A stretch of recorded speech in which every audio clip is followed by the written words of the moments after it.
தற்போது கிடைத்துள்ள மேலும் ஒரு அண்மை செய்தி. காரைக்கால் மீனவர்கள் போராட்டத்திற்கு ஆதரவு தெரிவித்து மாவட்டம் முழுவதும் இன்று கடையடைப்பு போராட்டம் நடைபெற உள்ளது. இதுகுறித்தான கூடுதல் விவரங்களை வழங்குவதற்காக நமது செய்தியாளர் யோகேஸ்வரன் இணைப்பில் இருக்கிறார். வணக்கம் யோகேஸ்வரன், கூடுதல் விவரங்கள். வணக்கம் பிரவீனா.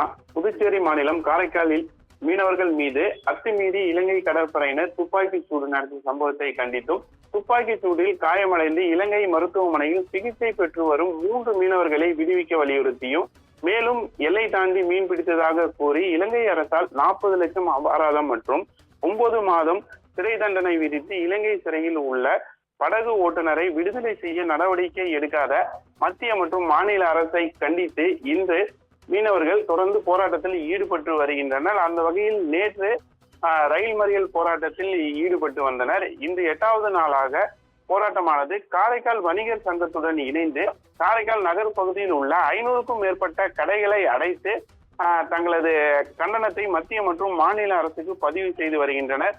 உடனடியாக மத்திய மற்றும் மாநில அரசுகள் நடவடிக்கை எடுத்து காரைக்காலில் உள்ள மீனவர்களை மீட்டு தர வேண்டும் என்று அவர்கள் கோரிக்கை விடுத்து வருகின்றனர். கூடுதல் விவரங்களுக்கு நன்றி யோகேஸ்வரன்.